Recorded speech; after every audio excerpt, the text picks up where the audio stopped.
masterclass in marketing, because everything that I've wanted to talk about today was just piggybacking right off of what Tracy said. Everything Tracy said was spectacular. But I want to point out something in social media that many of us have done for way too long. Most of us who have never been in this industry before think that posting on our timelines, whether it be in whatever platform, is doing the work. And I got to tell you, until you realize what it is that you do in social media and the algorithms and the numbers, look at your friends list, your contact list. In your friends list on whatever platform that is, imagine that that's your town. And every time that you make a post on social media, those are cars driving by. Every time that those people on that timeline, they're seeing it, your town is seeing what you're doing. So when you go try to market to your town, to the people in your town, they've already seen what it is that you're doing. They've already Googled it. They've already looked it up. They've already read reviews. They've already determined that they don't want to do what you're doing. I've done this endlessly. Some of the things that I'm witnessing is, as I've got more time on my hands than most do, what I've witnessed is we have a bit of insanity problem. Some of y'all are posting with zero interactions, the same things over and over and over, hoping for a different result. Why? So what I want to do today is try to fix this for everybody. So if you don't understand who your target market is, whether it's who your buyers are going to be, and one of the things I loved about what Tracy said about trying different platforms is that you can go online and Google what demographics there are for different platforms. Twitter has got a higher age group than, say, Facebook. Instagram's got a lower age group for that market or that platform. If you know what your demographic is for who you want to market to, and I've said this so many times, if I was selling fishing poles, why would I blast social media because not all of my friends want fishing poles.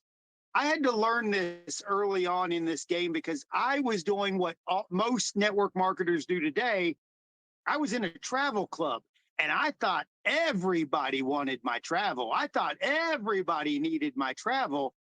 But guys, not everybody wants what you have. And it's unfortunate that they probably need what we have, but they're not always going to be your buyers. So you have to figure out a demographic and a specific target market that you want to build with in the journey in network marketing.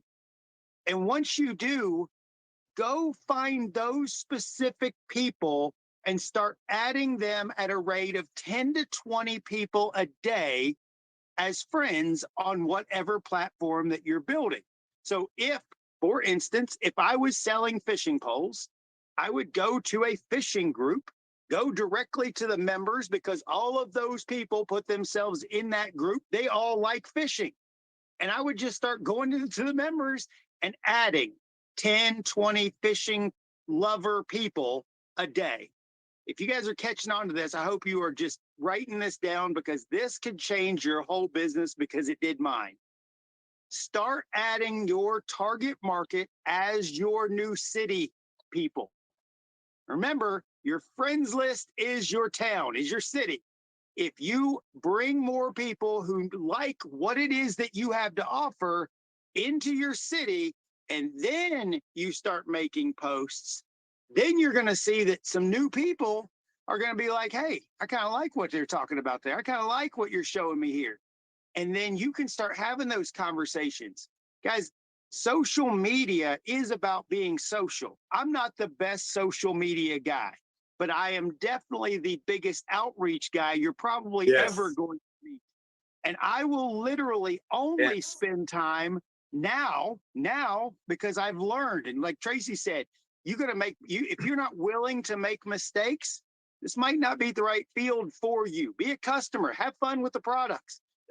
But I've made all of the mistakes. Just like Ben talked about spamming people and blasting people, and I've tried video messaging people. I've tried cold calling on Facebook, cold video calling. I've tried and done it all. And I've found what works for me may not be the same that works for you. So one of the lessons that I have learned as I've grown in this is I'm not always right. I'm not always right. And there are people who have better results doing other things that I don't do. So my suggestion may help a few people who are listening today and help you take your game to a whole nother level. But one other thing I'd like to pitch back to Ben before I wrap this up. Ben, we definitely need a live good lifestyle. We need some live good retreats, man, like 4 retreats a year where we get together and party and have a good time and show people how much fun we really are having. Because I've said it to you, Ben, I've said it to Nodder, I've said it to leaders in this industry.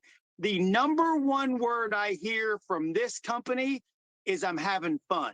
Yes. And if we take this fun to a whole new level and attract even more people, because it's not just about, hey, we're pitching high priced products and look at all this over here.